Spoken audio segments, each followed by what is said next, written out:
പ്രിയപ്പെട്ട പ്രേക്ഷകരെ, നമ്മുടെ ചാനൽ വളരെ ഭംഗിയായിട്ട് മുന്നോട്ട് പോയിക്കൊണ്ടിരിക്കുകയാണ്. ഇതുവരെ സപ്പോർട്ട് ചെയ്ത എല്ലാവർക്കും, സബ്സ്ക്രൈബ് ചെയ്തവർക്കും, സപ്പോർട്ട് ചെയ്തവർക്കും, കമന്റ് ചെയ്തവർക്കും എല്ലാവർക്കും എൻ്റെ നന്ദി അറിയിക്കട്ടെ. ഈ ചാനലിന് പ്രചോദനം, ഈ ചാനൽ ഇങ്ങനൊരു ചാനൽ തുടങ്ങാനുണ്ടായ പ്രചോദനം ഞാൻ ഇതുവരെ നേരിട്ട് കണ്ടിട്ടില്ലാത്ത ഒരാളാണ്. അദ്ദേഹത്തെ പറ്റി പറയാനാണ് ഞാൻ ഈ എപ്പിസോഡ് ഉപയോഗിക്കുന്നത്. അദ്ദേഹത്തിന്റെ പേര് കേരളത്തിൽ എല്ലാവർക്കും പരിചയമുള്ള പേരാണ്. ശ്രീ ഫെലിക്സ് ദേവസ്യാർ, കോട്ടയംകാരനാണ്. അദ്ദേഹം ഗ്രാഫിക് ഡിസൈനറാണ്. അദ്ദേഹത്തിന്റെ ക്യാൻവാസ് വളരെ വലുതാണ്. അദ്ദേഹം ഗ്രാഫിക് ഡിസൈനറാണ്, എഡിറ്ററാണ്. അതിൻ്റെ കൂടെ പുള്ളിക്കാരൻ വളരെ ലേറ്റായിട്ടാണ് പുള്ളിക്കാരൻ സ്വന്തമായിട്ട് ചില പാരഡികൾ കൂടെ ആൾക്കാർക്ക് സമ്മാനിക്കണമെന്ന് തോന്നി. നമുക്കറിയാം, നമ്മൾ കഴിഞ്ഞ 40-45 വർഷത്തോളമായിട്ട് പാരഡിയുടെ ലോകത്ത് ജീവിക്കുകയാണ്. പലവിധ പാരഡികൾ വന്നു, പലവിധ ആൾക്കാർ വന്നു, പലവിധ താരങ്ങൾ വന്നു. ചില പ്രമുഖ പ്രൊഡക്ഷൻ ഹൗസുകൾ തന്നെ കോമഡി കൊണ്ടാണ് ജീവിക്കുന്നത്.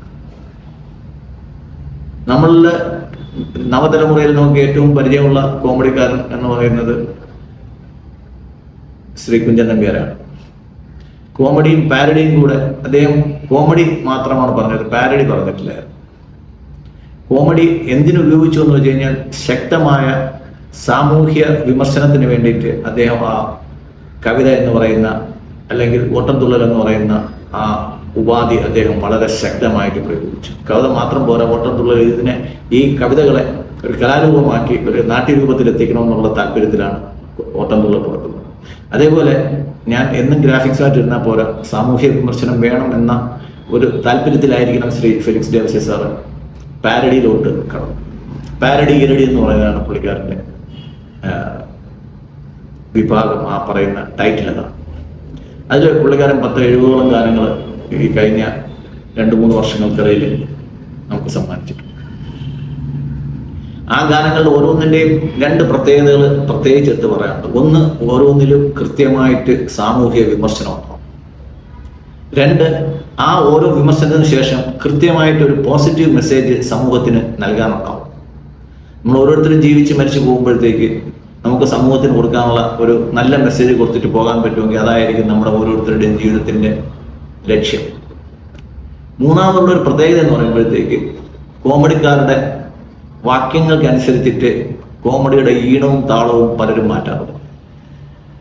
ഒരു വിമർശകൻ പറഞ്ഞതുപോലെ ശ്രീ ഫെലിക്സ് ദേവസ്യാർ സാറിന്റെ ഓരോ ഗാനത്തിലെ മീറ്ററിങ് ഭയങ്കര അപാരമാണ്. കാര്യം ആ കൃത്യമായ വാക്ക് കിട്ടുന്നത് വരെ പുള്ളിക്കാരൻ അതിനു വേണ്ടി പരിശ്രമിക്കും എന്നുള്ളതാണ്. വെറുതെ ഈ പോക്കുകളിൽ കൂടെ പുക പോകുന്ന മാതിരി വെറുതെ ഗാനങ്ങൾ പടച്ചുവിടുന്ന ഒരു രീതിയല്ല അദ്ദേഹത്തിൻ്റെത്. ആ കൃത്യമായിട്ടുള്ള വാക്കൊക്കെ, ചിലപ്പോൾ എനിക്ക് തോന്നുന്ന ചില വാക്കൊക്കെ പുള്ളിക്കാരൻ പല ദിവസങ്ങളിൽ ഇരുന്നിട്ടുണ്ടാവും. കാര്യം ആ വാക്ക് കിട്ടിക്കഴിഞ്ഞാൽ ആ മീറ്ററിൽ കറക്റ്റായിട്ട് ആ വാക്ക് സൂട്ടാവും.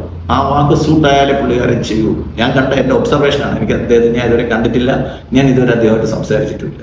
പക്ഷേ ആ വാക്കുകളിൽ നിന്നും അതിൻ്റെ കോർത്തിണക്കുന്ന രീതിയിൽ നിന്ന്, അതിൻ്റെ മീറ്ററിങ്ങിൽ നിന്നും കൃത്യമായിട്ട് നമുക്കറിയാം അതിന് വേണ്ടിയിട്ട്, ആ ഒരു വാക്കിന് വേണ്ടിയിട്ട് പുള്ളിക്കാരൻ ചിലപ്പോൾ ദിവസങ്ങളോളം ഇരുന്നിരിക്കും. കാര്യം എന്നാൽ ആ പാട്ടിന് കൃത്യമായിട്ട് വരാൻ പറ്റും. അല്ല, ആദ്യത്തെ പാട്ട് ഞാൻ നിങ്ങൾക്ക് പരിചയപ്പെടുത്തുന്നു. ഈ ചാനലിലൂടെ ഞാൻ ഉദ്ദേശിക്കുന്നത്, ഏതെങ്കിലും പ്രേക്ഷകൻ ഇതുവരെ ഇദ്ദേഹത്തിൻ്റെ പാട്ടുകൾ കേട്ടിട്ടില്ലെങ്കിൽ, അത് ആസ്വദിച്ചിട്ടില്ലെങ്കിൽ ഒരിക്കലെങ്കിലും കേൾക്കണം. 2 പാട്ടെങ്കിലും മനസ്സിൽ കൃത്യമായിട്ട് ഓർത്തിരിക്കണം. കാര്യം അതിനകത്തുള്ള മെസ്സേജ് നമ്മുടെ ജീവിതത്തിൽ വളരെ പ്രധാനപ്പെട്ടാണ്. ആദ്യം കേരള ഗാനം എന്ന പുള്ളിക്കാരൻ്റെ ആദ്യത്തെ പാരഡി, ഞാൻ ആദ്യമായിട്ട് കേൾക്കുന്ന പാരഡിയാണ് നിങ്ങൾക്ക് ഞാൻ ആദ്യമായിട്ട് കേൾപ്പിക്കുന്നത്. കേരള ഗാനം കേൾക്കുക.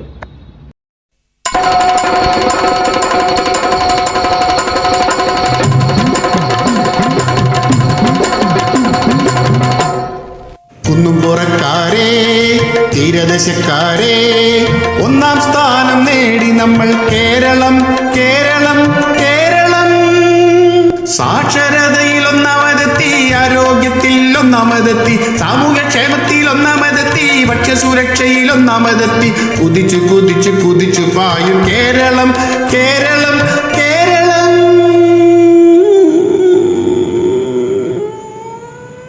ഒത്തില്ലേ? ഈ പാട്ടിന്റെ ഒറിജിനൽ ഇങ്ങനെയാണ്. ചെമ്മീൻ എന്ന പടത്തിലെ പാട്ട്. കേരളത്തിന്റെ ഓരോ ഭാഗങ്ങളും നിരീക്ഷിച്ച്, മലയാളികളുടെ ഓരോ പ്രത്യേകതകളും നിരീക്ഷിച്ച്, അതിനെ വിമർശന വിധേയമായി അതിനെ വിലയിരുത്തി, അതിനെ പാരഡിയിലൂടെ സന്നിവേശിപ്പിച്ചിട്ട് നമ്മളുടെയൊക്കെ തലക്കിട്ട് ഒരു പൊട്ട് തരികയാണ് ശ്രീ ഫെലിക്സ് സാർ.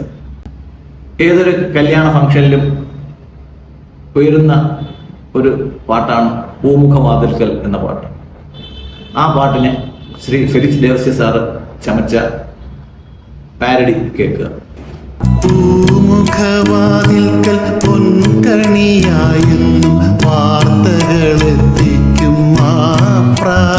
പൂമുഖവാതിൽക്കൽ സ്നേഹം വിടർത്തുന്ന പൂന്തിങ്കളാകുന്നു ഭാര്യ. പത്രത്തിൽ കൂടിയും ചാനലിൽ കൂടിയും കള്ളം വിളമ്പുന്ന മാപ്ര. രാജാവു നഗ്നനാണെന്നുര ചെയ്തൊരു ബാലനാണ് ആദ്യത്തെ മാപ്ര. നേരിന്റെ മാർഗത്തിൽ ഭയമേതുമില്ലാതെ തൂലികയെന്തുന്നു മാപ്ര. തമ്മിലടി മൂലം മുന്നിലെത്താനായി വാർത്തയുണ്ടാക്കുന്ന മാപ്ര. കോഴിക്കാലും പിന്നെ മദ്യവുമുണ്ടെങ്കിൽ എന്തുമെഴുതുമീ മാപ്ര. അന്തിക്ക് ചാനലിൽ സംവാദവേദിയിൽ ജഡ്ജിയായി മാറും നീ മാപ്ര. നമ്മുടെ മാധ്യമ പ്രവർത്തകരെ പറ്റി, അവരുടെ ചെയ്തികളെ പറ്റിയിട്ടും വെളിയിൽ നിന്ന് കാണുന്ന ഒരാളെന്നുള്ള നിലയ്ക്ക് നിശ്ചിതമായ വിമർശനവും ഇവിടെ അദ്ദേഹം ഉയർത്തുന്നുണ്ട്. നമ്മുടെ സ്കൂളിലെ മാറിയ വിദ്യാഭ്യാസ രീതികളെ പറ്റി നമ്മളൊക്കെ പഠിക്കുന്ന സമയത്ത് നമ്മുടെ സാറന്മാരെയൊക്കെ വട്ടപ്പേരിട്ട് വിളിക്കുമായിരുന്നു. ചില സാറന്മാരുടെ പേര് തന്നെ നമുക്കറിയത്തില്ല, വട്ടപ്പേരുകൾ മാത്രമേ നമുക്കറിയാവുള്ളൂ. അപ്പോൾ നമ്മൾ സാറന്മാരെ കളിയാക്കി വിളിക്കുമായിരുന്നു. പക്ഷെ അതിനൊക്കെ ഒരു ലിമിറ്റും അതിനകത്തൊരു ബഹുമാനവും ഒക്കെ ഉണ്ടായിരുന്നു.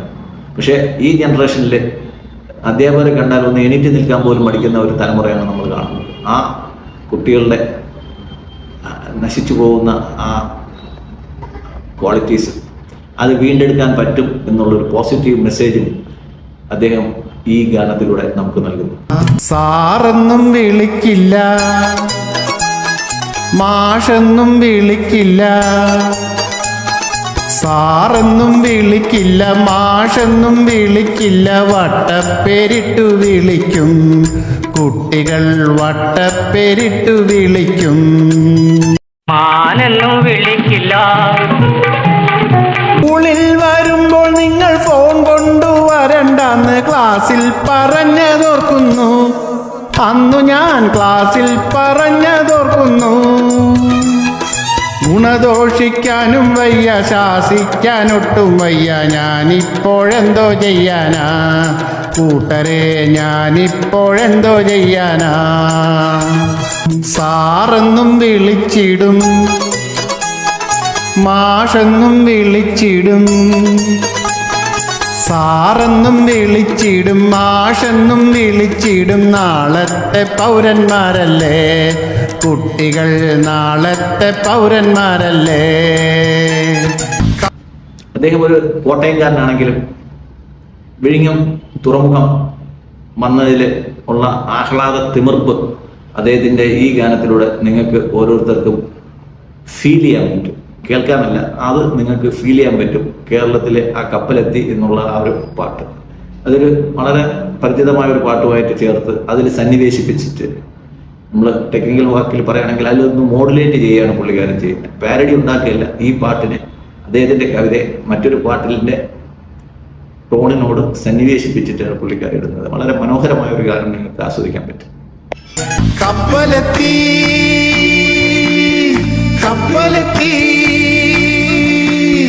കപ്പലെത്തി, കപ്പലെത്തി, മുട്ടക്കപ്പലെത്തി. അനന്തപുരിയിലെ കടപ്പുറത്തിന്ന് ചുറുചുറുക്കാണ്.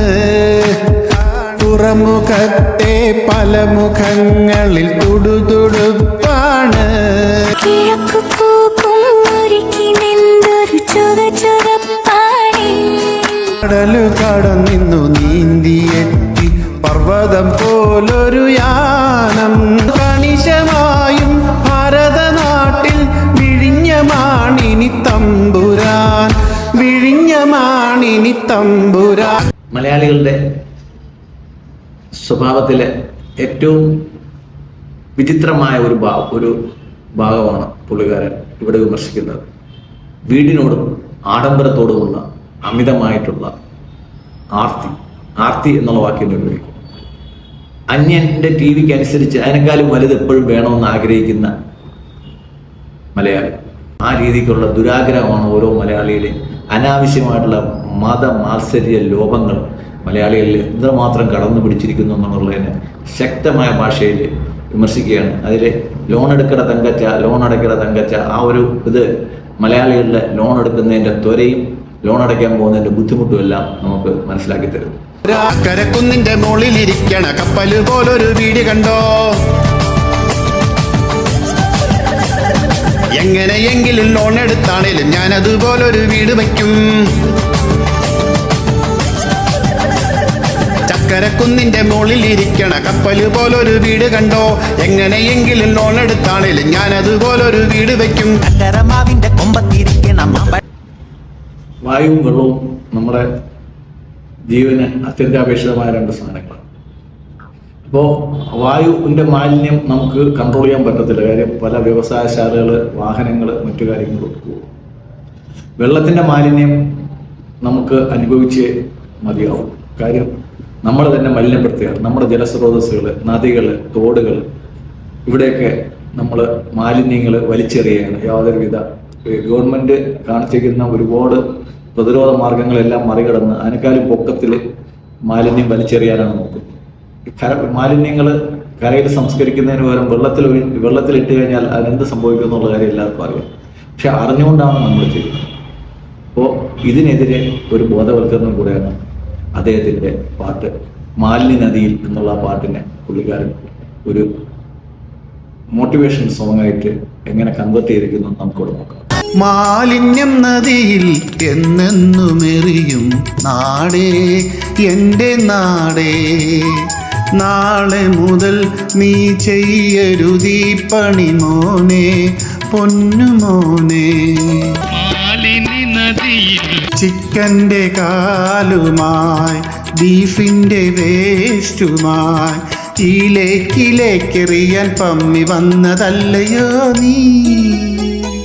പലപ്പോഴായി കണ്ടു ഞാൻ, സ്ഥിരം കാത്തിരുന്നു ഞാൻ, ഒളിക്കാമിൽ കുടുങ്ങി വന്ന കാലമാടനല്ലയോ നീ.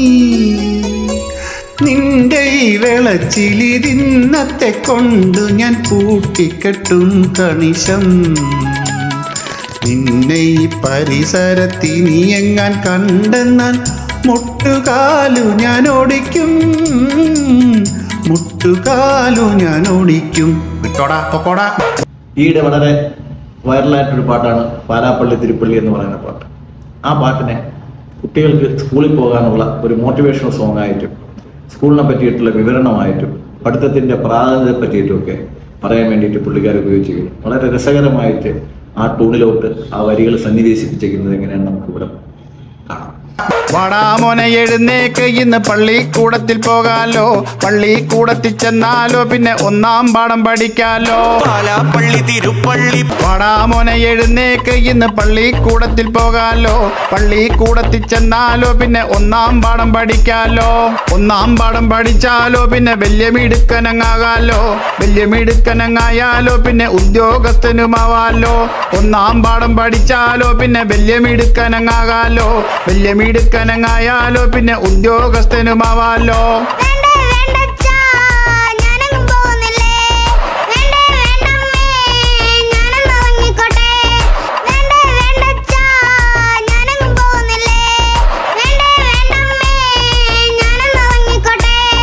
പഞ്ചായത്തിലെ കൂട്ടുകാരോടൊത്ത് പുത്തനുടുപ്പിട്ട് പോകാലോ, പോകുമ്പോൾ മഴ പെയ്താലോ ഉടൻ പുത്തൻ കൂടയൊന്നു ചൂടാലോ. പഞ്ചായത്തിലെ കൂട്ടുകാരോടൊത്ത് പുത്തനുടുപ്പിട്ട് പോകാലോ, പോകുമ്പോൾ മഴ പെയ്താലോ ഉടൻ പുത്തൻ കൂടയൊന്നു ചൂടാലോ.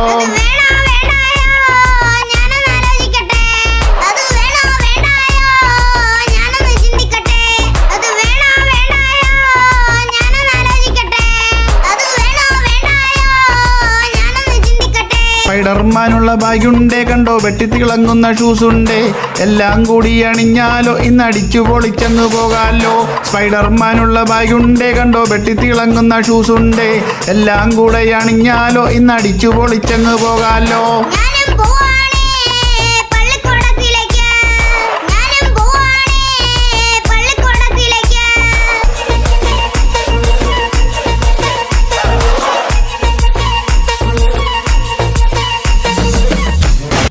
അടുത്ത് ന്യൂജന് ബൈക്കിനോടുള്ള ആർത്തിയെ പറ്റിയിട്ടാണ്. ഞാൻ തന്നെ വ്യക്തിപരമായിട്ട് ഒരിക്കൽ ഒരു ഡീലറെ കാണാൻ പോയപ്പോഴത്തേക്ക് അടുത്തിരുന്ന് ഒരു അച്ഛനും അമ്മയും കൂടെ ഇരിക്കുന്നു. അമ്മ തേങ്ങിക്കരയാണ്. എന്താണെന്ന് ഞാൻ ചോദിച്ചാൽ പറയാം, മോന് ബൈക്ക് പറഞ്ഞു. ഞാൻ എന്ത് കുഴപ്പം അല്ല, അവന് 18 വയസ്സായില്ല. അവന് വേണ്ടത് അന്ന് ഏറ്റവും പ്രചാരത്തിലുള്ള പൾസർ ബൈക്കാണ് വേണ്ടത്.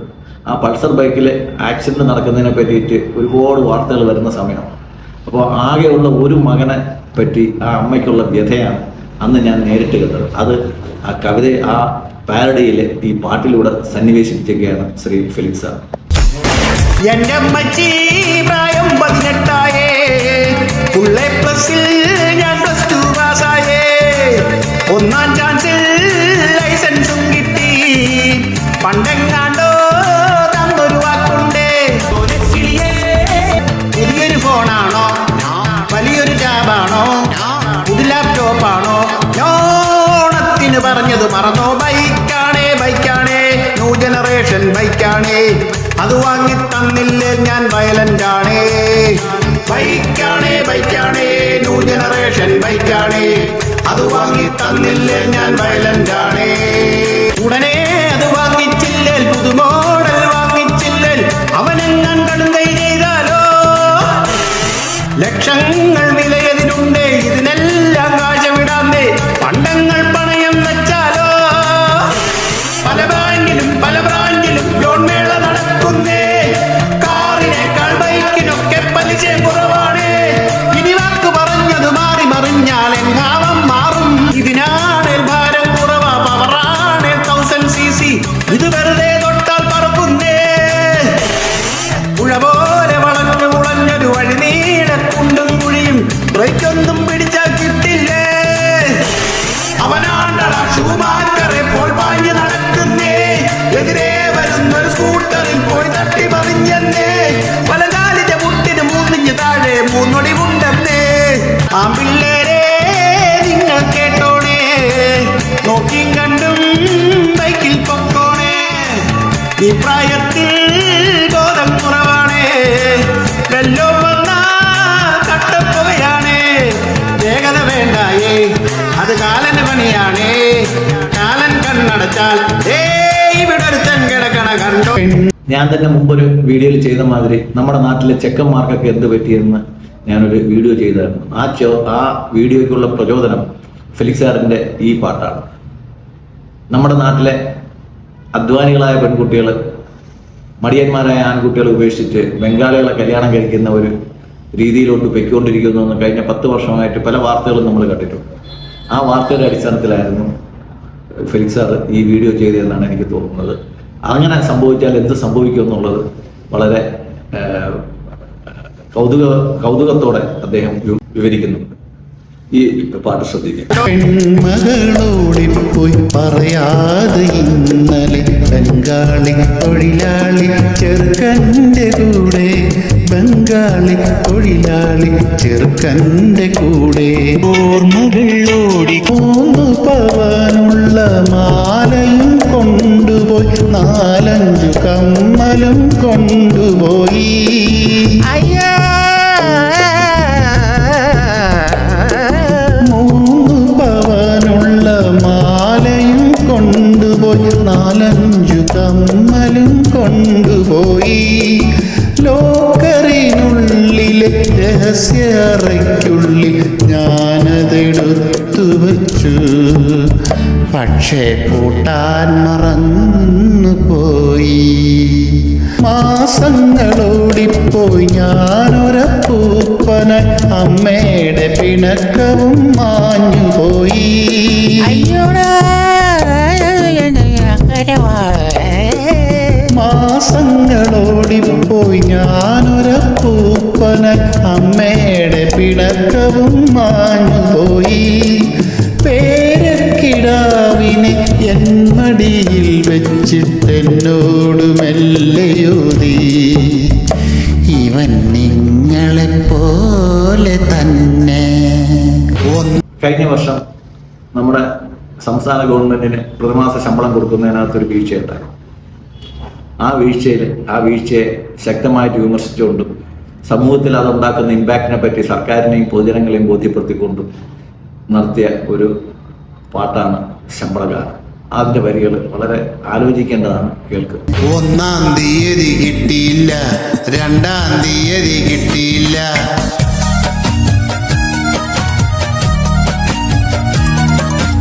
1-ാം തീയതി കിട്ടിയില്ല, 2-ാം തീയതി കിട്ടിയില്ല, 5-6 നാൾ പിന്നിട്ടിട്ടും എൻ ശമ്പളം കിട്ടിയില്ല.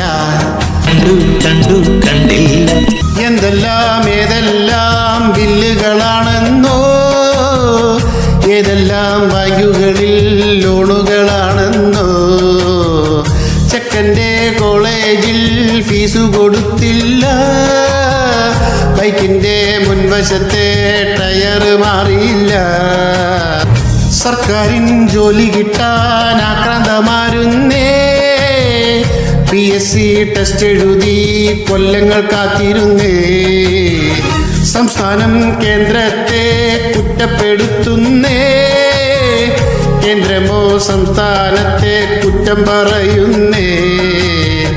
രണ്ടാളും കനിയേണം പ്ലീസ്, ശമ്പളം കിട്ടേണം.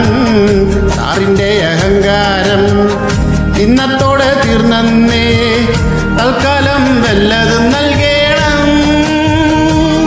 പണമില്ലേ കടം വാങ്ങ്, ഞങ്ങൾക്കൊന്നും കേൾക്കണ്ട. അഭിനവ കുഞ്ചൻ നമ്പ്യാർ എന്ന് പറഞ്ഞൊന്നും ഞാൻ അദ്ദേഹത്തെ ഒരുപാട് തള്ളിമറിക്കുന്നില്ല.